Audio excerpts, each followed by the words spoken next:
hakuna mtu anajua. Mmenyamaza nyinyi wote. Hakuna mtu anajua penye Okengo Matiang'i alikuja kuwa cabinet secretary kwa serikali ya Uhuru Kenyatta. Now listen, and that's why this civic education is important. Fred Okengo Matiang'i used to be a personal assistant wa Simeon Nyachae. He is also a relative to Simeon Nyachae. Fred Okengo Matiang'i. So, because of the Nyachae family and the Kenyatta family and the Cukes, Nyachae alipeana huyu kijana. So let me just clarify this. Then the family of Kenyatta and the family of Nyachae alikuwa anajuana sana kiundani na huyu mtu anaitwa Jomo Kenyatta, baba ya Uhuru Kenyatta. Then Nyachae aka-extend, that's why Nyachae hawakuwa wanasikizananga na Raila Odinga, aka-extend that politics kuja kwa Kibaki from Jomo Kenyatta. Kutoka kwa Kibaki ika-extend to Uhuru Kenyatta.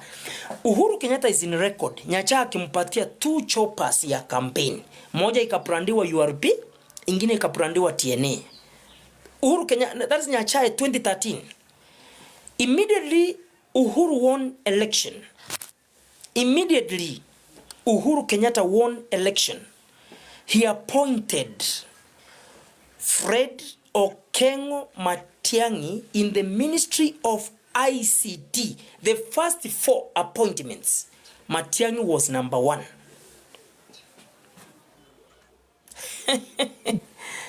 Fred Okengo Matiang'i, Uhuru Kenyatta alimuappoint cabinet secretary. Si ati alimuappoint ati alikuwa anamjua at the personal level. No, is because he knew Nyachae. So Nyachae was being rewarded to be given a docket sababu he campaigned for Uhuru Kenyatta. He financed Uhuru Kenyatta's campaign.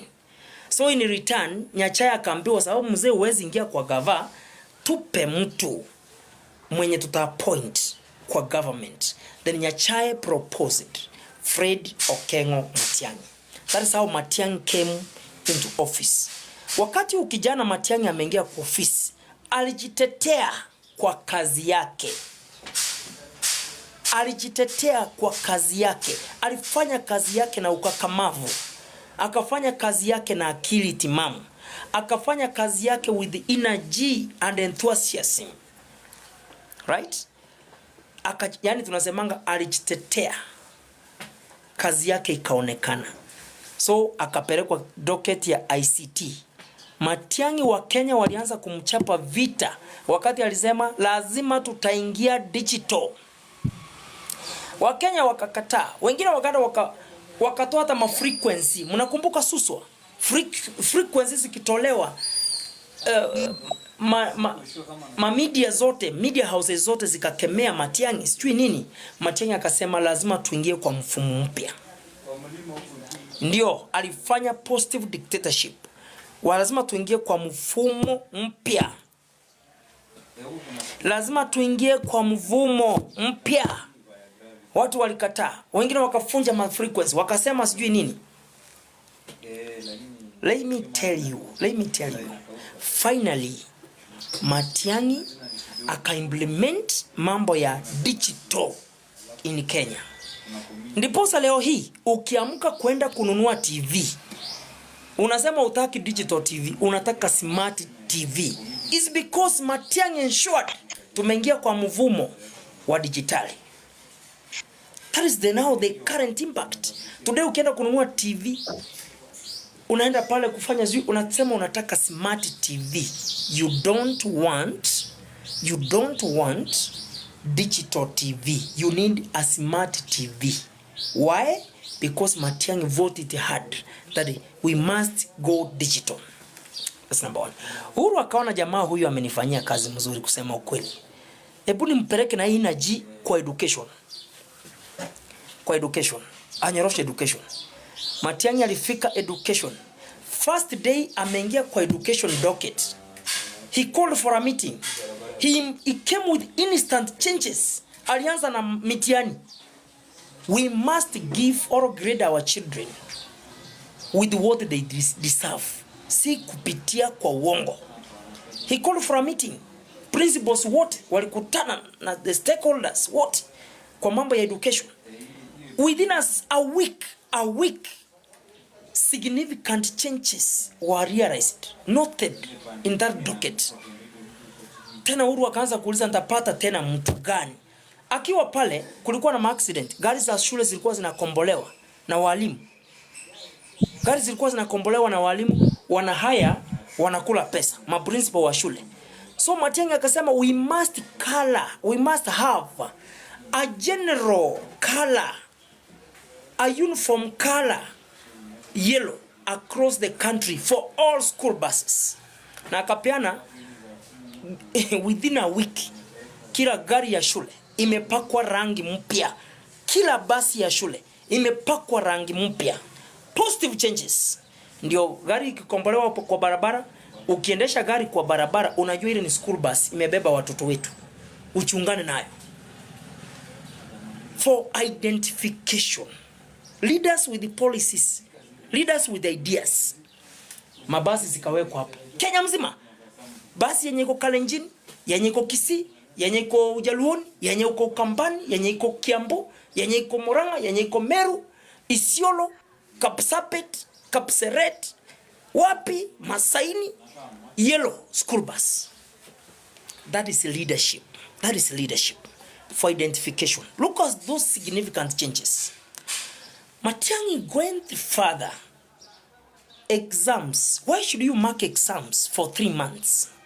Eti watoto wanafanya mtihani mwezi wa 10, 11, wakimaliza mnaenda marking. Mnaenda December, January, February, mtihani inakuja kutoka karibu March. Why? That is creating room for cheating. When you are going to do marking, you are at work. Mnaendelea kunywa chai kwa maofisi in the name of marking exams, wasting government resources. Eti tulienda kusaisha mitihani 4 months kumark exams. Hiyo 4 months mkikaa huko unajua mtapewa pesa mingi, mtalipwa. Ila allowance mnapatiwa itaongezeka. Hiyo chai mnakunywa, lunch, accommodation, marking exams for 4 months. Matiang'i said no. It should be done in less than 2 weeks. Mtihani imemakiwa. The 3rd week mtihani imetoka. Saa hii hiyo policy ndio inafanya kazi. Who is the initiator? Fred Matiang'i. Na ikazaishwa kwa wiki 3.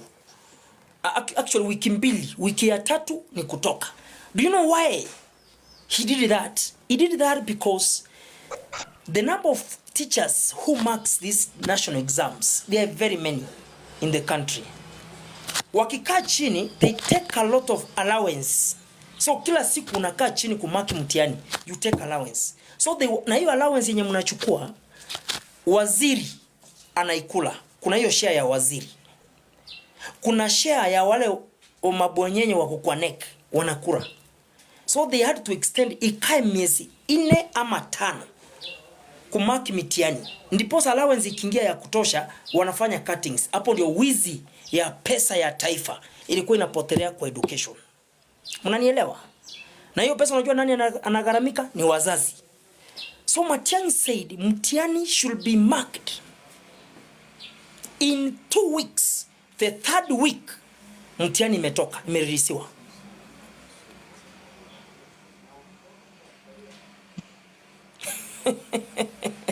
Mtihani imemakiwa na imereleasiwa in 3 weeks. Those are people, those are reformists. Those are people who implements policies.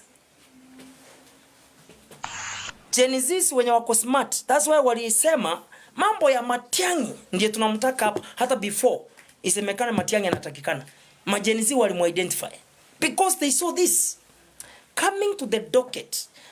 Swali ni mbona Uhuru alimtoa ICT akamleta education, changes zikaonekana, reforms zikakuwa kwa education. Akasema bwana huyu jamaa should extend to security. Let me tell you, Na hapo ndio nataka watu mko na akili munisikize. Hiyo docket ya security, very important. Docket ya security, hiyo ni muhimu sana. Munisikize sana, musiropokwe, mutulie, mupate information. Docket ya interior ni docket ya rais. Docket ya interior, you work under the commander in chief.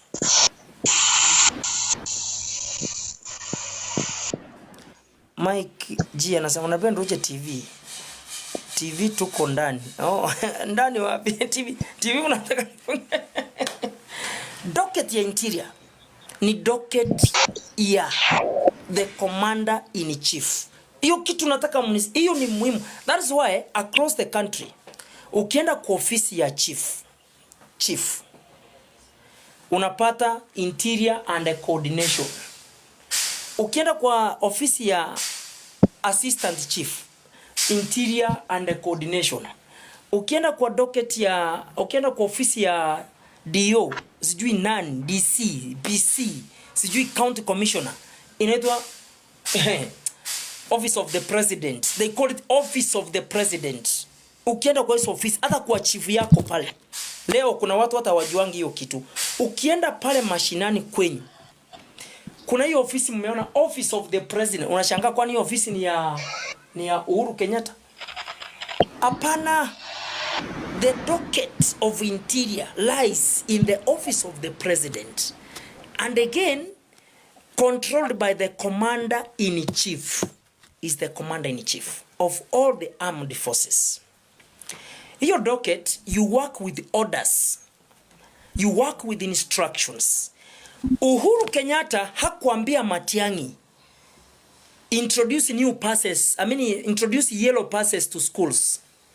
Hakumwambia, ilikuwa ni idea ya Matiang'i. Uhuru Kenyatta hakuambia Matiang'i eti watu waende digital, watoke kwa mfumo wa kizamani. It was an idea for Matiang'i. But when Matiang'i reached at the docket of interior, that is the office of the president. That is the office of the commander-in-chief of the armed forces. So you work with instructions. You work with guidance from the office of the president. That is the danger docket we have in the country. But some people took advantage in that docket. They killed people. They dealt with people. Wakakuja na the narrative of Rivayala killings. Wakakuja na the narrative of dumping people, kidnapping people, to dent the good record of Fred Matiang'i. Let me tell you